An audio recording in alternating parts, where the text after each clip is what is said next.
অবিরাম যাত্রা চ্যানেল থেকে আপনাদের স্বাগত জানাচ্ছি। আজ আমি এসেছি ঈশ্বরদী উপজেলা জনকল্যাণ সমিতির একটি অনুষ্ঠানে। এটি হচ্ছে সাভারের বিরুলিয়ায় কৃষিবিদ ইনস্টিটিউটের একটি এলাকা, একটি রিসোর্ট। সেখানে আজকে আমরা ঘুরবো এবং দেখব যে এখানে আসলে পরিবার নিয়ে সময় কাটানোর কেমন জায়গা এবং কি কি আছে এখানে। আশা করি পুরো ভিডিওটি আমাদের সঙ্গেই থাকবেন।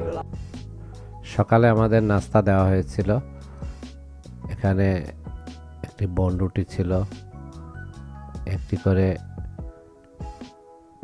ডিম, সঙ্গে আরও বেশ কয়েকটি আইটেম ছিল, কলা ছিল। শুকনা নাস্তা, পরোটা টরোটা খেতে অনেক সমস্যা হয় বা ঠান্ডা হয়ে গেলে খাওয়া যায় না, যে কারণে প্যাকেট করে আমাদের এভাবে সব পরিবেশন করা হয়েছে। সকালে আমরা যাওয়ার পরে নাস্তা দেওয়া হয়েছে। বসার অনেক জায়গা রয়েছে এখানে, আমরা বসে বসে সব নাস্তা খেলাম। তারপরে আবার আমরা বের হলাম আশেপাশে এখানকার প্রাকৃতিক পরিবেশ দেখার জন্য। চারিদিকে গাছগাছালি, অনেক সুন্দর পরিবেশ। সাভারের এই বিরুলিয়া কৃষিবিদ সিটি একটি বড় জায়গা নিয়ে প্রতিষ্ঠা করা হয়েছে। গাছগাছালি, চারিদিকে ফুলের বাগান, এক অন্যরকম পরিবেশ। পরিবার নিয়ে এইরকম একটি স্থানে আমরা যে কোনো সময় ঘুরতে যেতে পারি। আমরা এসেছিলাম পাবনা জেলার ঈশ্বরদী উপজেলার এই অনুষ্ঠানটিতে। এখানে অনুষ্ঠান মানেই এলাকার মানুষদের সঙ্গে একত্রিত হওয়া, সবার সঙ্গে পরিচিত হওয়া। ঢাকা শহরে যারা বসবাস করে, ঈশ্বরদী উপজেলার বাসিন্দা, এখানে তারা ছিলেন প্রায় 5 থেকে 600 মানুষ ছিল আমাদের পরিচিত, যাদের সঙ্গে বছরের পর বছর দেখা হয় না, কিন্তু এই অনুষ্ঠানের উছিলায় আমাদের সঙ্গে দেখা হয়েছে সবার সঙ্গে, যে কারণে একটা মিলন মেলা ছিল এই অনুষ্ঠানটি। এখানে এই একটি রিসোর্ট রয়েছে, নিচতলায় পুরুষদের জন্য ব্যবস্থা করা হয়েছিল এবং দোতলায় মহিলাদের জন্য ব্যবস্থা ছিল। এখানে ওয়াশরুম আছে, রেস্টরুমও আছে, কয়েকটি বেড দেওয়া আছে। আধুনিক সব ব্যবস্থায় রয়েছে এই রিসোর্টটিতে।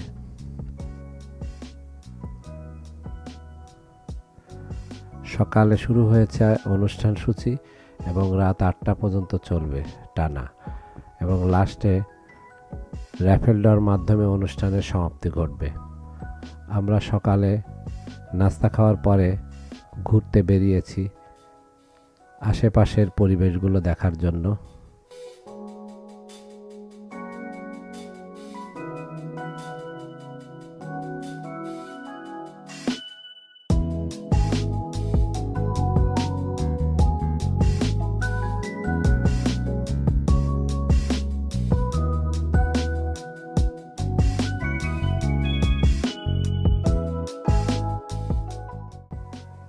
এখানে রয়েছে একটি সুইমিং পুল, আর সুইমিং পুলের পাশেই রয়েছে একটি সিঁড়ি। এখান দিয়ে দোতলায় উঠে চারিদিকের ভিউ দেখা যায়। যারা এখানে বেড়াতে আসেন তারা এখানে উঠে ছবি তোলেন এবং চারিদিকে প্রাকৃতিক পরিবেশ উপভোগ করেন। সম্মানিত ঈশ্বরদীর অতিথিবৃন্দ, সবাইকে জানাচ্ছি আমাদের এই আয়োজন কমিটির পক্ষ থেকে আমাদের অভিনন্দন।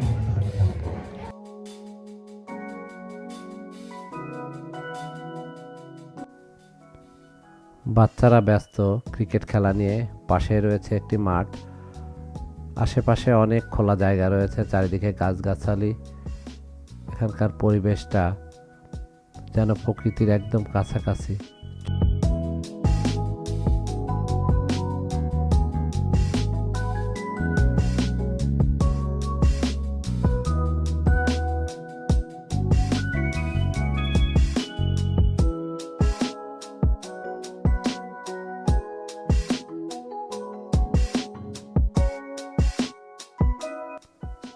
দোতলার এই অংশ থেকে আশেপাশের অনেক গাছগাছালি এবং মাঠঘাটগুলো দেখা যাচ্ছে।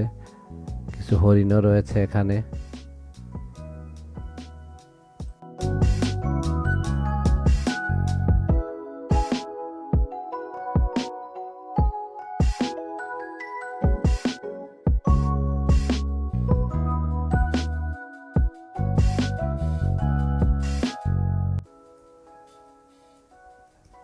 রিসর্টটির বাইরে গেলে শুধু ফুলের বাগান, কিছু দূর পর পর ফুল লাগানো রয়েছে, বিভিন্ন রকম ফুলের বাহার,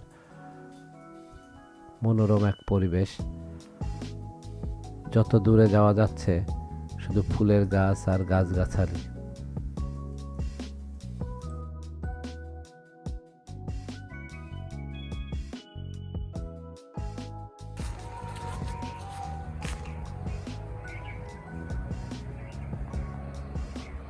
এটি একটি ড্রাগন ফলের বাগান, কিন্তু ফল একটাও দেখা যাচ্ছে না, হয়তো এখন সিজন না, এমন কিছু একটা হবে। এখানে রয়েছে ঘোড়ার গাড়ি, আর পাশাপাশি অনেক বাগানও রয়েছে। এখানে গোলাপের চারা দেওয়া হয়েছে, পাশেই রয়েছে গোলাপের বাগান, আমরা সেখানেও যাব।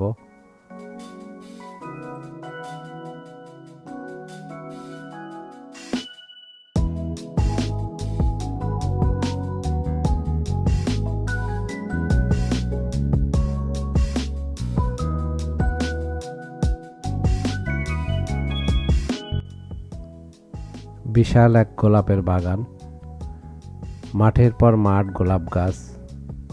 এখান থেকে ঢাকা শহরে চলে যায় এসব ফুল, যে ফুলগুলো আপনারা দেখছেন এইগুলোই এখান থেকে চলে যায় ঢাকা শহরে। বিঘাকে বিঘা শুধু ফুলের বাগান।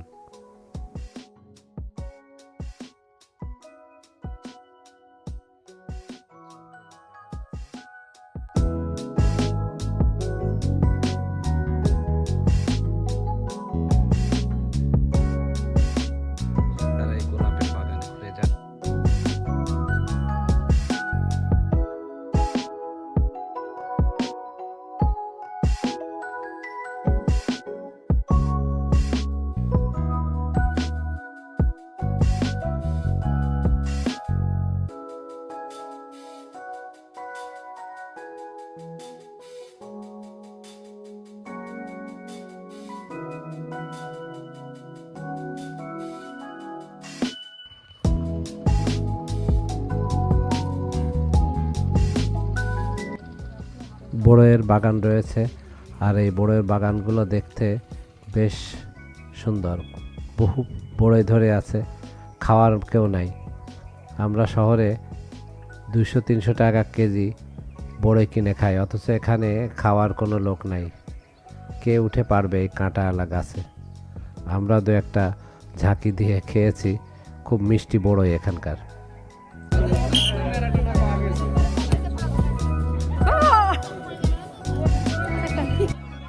আমরা ফুল ফলের বাগান দেখে ফিরেই দেখলাম এখানে শুরু হয়ে গেছে বল খেলা, অর্থাৎ গোল পোস্ট। ছোট্ট একটি গোল পোস্ট আছে, সেখানে গোল ঢোকাতে হবে। সবাই ট্রাই করছেন, কেউ গোল দিতে পারছেন, কেউ পারছেন না, এই অবস্থা চলছে। সবাই যেন এক আনন্দঘন পরিবেশে রয়েছেন। এদিকে মঞ্চে চলছে গানের মহড়া, সবাই গান গাচ্ছেন, এলাকার মানুষজন। আর মূল শিল্পীদের গান হবে সন্ধ্যায়, কিন্তু সারাদিন অর্থাৎ সকাল থেকে শুরু হয়েছে গান। এই গান প্রায় টানা চলেছে, শুধু নামাজের সময় বাদে। শুরু হয়েছে দুপুরের লাঞ্চ, একটায় লাঞ্চ দেওয়া হয়েছে। এদিকে বুজারিখানায় খাবার পরিবেশনের প্রস্তুতিও দেখা যাচ্ছে। সকালে নাস্তা এবং দুপুরে লাঞ্চ ছাড়াও আরও বেশ কিছু আয়োজন ছিল এই অনুষ্ঠানে, যেমন পিঠা ছিল, ভাপা পিঠা ছিল, চিতই পিঠা ছিল, এবং এখানে আরও ছিল তবে জিলাপি। খাবারের আইটেমের মধ্যে সবথেকে একটি আইটেম আকর্ষণীয় ছিল, সেটি হচ্ছে খেজুর গুড়ের ক্ষীর। আমরা সাধারণ ছোটোবেলায় আমরা খেতাম এইসব ক্ষীর। তো ছোটবেলার সেই স্মৃতিটা মনে হয়েছে এই অনুষ্ঠানে এসে খেজুর গুড়ের ক্ষীর খেয়ে, যা সবাইকেই মুগ্ধ করেছে।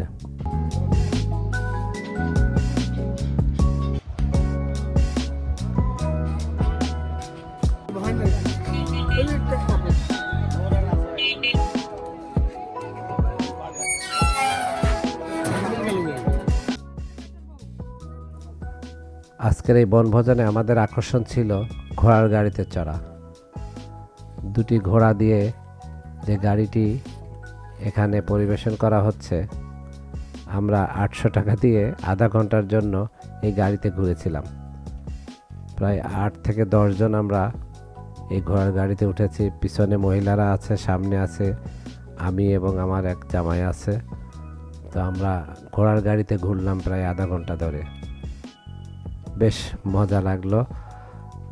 ছোটবেলায় আমরা ঘোড়ার গাড়িতে চড়তাম, যেগুলো ছিল টমটম বলতাম আমরা। একটা ঘোড়া দিয়ে জোরে জোরে চলা হতো, কিন্তু এখানে যে ঘোড়া দুটি রয়েছে খুবই দুর্বল, তাদের ঠিক মতো খেতেও দেওয়া হয় না।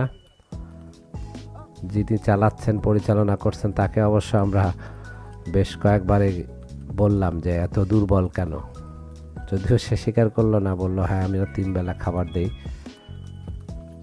তো ঘোড়ার গাড়িতে আমরা ঘুরে বেশ মজা লাগলো।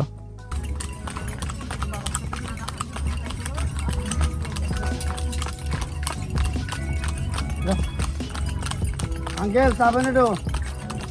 হয় যা এসে খাস। খাওয়াই কি হবে? খাওয়াই খাওয়াই না। খাওয়াইছেন? হ্যাঁ তো গায়ে তো মনে হচ্ছে না যে বল আছে। ডাইনেটটা তো একদমই শুকনা, খাওয়া দাওয়া ঠিক মতো খাওয়ান না মনে হয়। অনেকটা অসুস্থ। ইনকাম করবেন ওক দিয়ে, তাহলে একটু খাওয়াইতেও তো হবে যাতে শক্তি থাকে। কি খাই, ছোলা? ছোলা খায়, চাল খায়, পুরো হয়।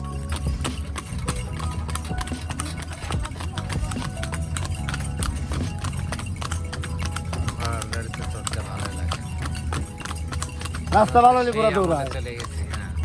না, তো খারাপ কিছু এর থেকে কি আরো জোরে যায়? না। এটা ঘোরা ঘেরা জোরে না, গাড়িটা লোড কম হয়েছে না। শোনার জন্য গাড়িটা কম না ভাইয়া। সেটাই। আর আপনার ঘোড়া দুইটা তো খুব একটা মজবুত না, বামেরটা মোটামুটি আছে, বামেরটা খুব একটা আমার না। কথা ডাইনেটা শরীর বেশি করা। তাই নাকি? হ্যাঁ কামে থাকি। কিন্তু ডাইনেটটা তো মনে হচ্ছে দুর্বল বেশি। হ্যাঁ ডাইনেটা বামেরটা হয় রাখছি। হ্যাঁ ডাইনে দিতে না। এই মারা লাগে না কি? আবার মারেন কেন? এমনি যায় না? কই মারি ওই যে মারলেন যে, তোমার বাইরে আসছে না। ওদের মারা ঠিক না, আপনি এমনি। হয় হয় যা। হ্যাঁ হ্যাঁ হয় যা। কে এলো? যাও হয় হয় যা। কে আছে? দাদা আছে না? দা আমরা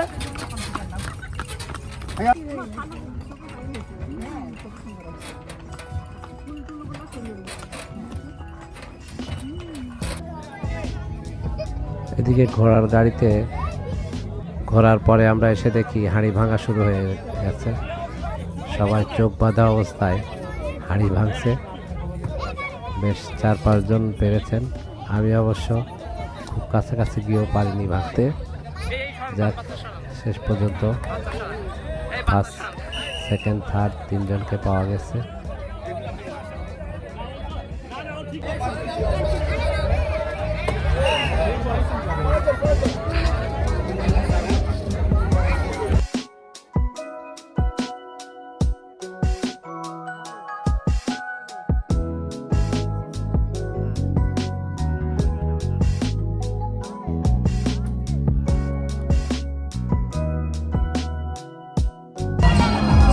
জানি তোমায় আপন ভাবার।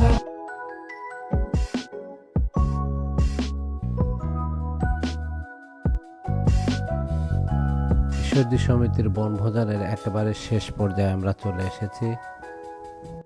রাজধানী ঢাকার অদূরে সাভারের এই বিরুলিয়ার কৃষিবিদ সিটিতে গিয়ে আমরা সবাই যেন হারিয়ে গিয়েছিলাম। বছরান্তে আমরা প্রায় প্রতি বছরই একটি করে অনুষ্ঠান করি ঈশ্বরদী জনকল্যাণ সমিতির পক্ষ থেকে। এবারও ঠিক তাই হয়েছে। সন্ধ্যায় গানের অনুষ্ঠান শেষ হওয়ার পরে শুরু হলো র্যাফেল ড্র। 50 টাকা করে টিকিট কাটতে হয়েছে। অনেকেই 10টা 20টা 50টা করে টিকিট কেটেছেন এবং 30টি পুরস্কার ছিল এই র্যাফেল ড্রতে। এবং সর্বশেষ ছিল এই অনুষ্ঠানটি। র্যাফেল ড্রতে প্রথম পুরস্কার ছিল কক্সবাজারে বিমান ভাড়া আসা এবং যাওয়ার বিমান ভাড়া ফ্রি এবং 4 জনের জন্য, অর্থাৎ 2 জন বাবা মায়ের সঙ্গে 2 জন সন্তানও যেতে পারবেন এই কক্সবাজার ভ্রমণে। এছাড়াও আরও 29টি পুরস্কার ছিল, সবগুলোই বেশ আকর্ষণীয় পুরস্কার। দ্বিতীয় পুরস্কার ছিল স্যামসাং মোবাইল, একটি ওভেন ছিল এবং আরও অনেক পুরস্কার ছিল। আজ এ পর্যন্তই। নতুন কোনো পর্ব নিয়ে আবার আপনাদের সামনে হাজির হব। ততক্ষণ সবাই ভালো থাকবেন। আল্লাহ হাফেজ।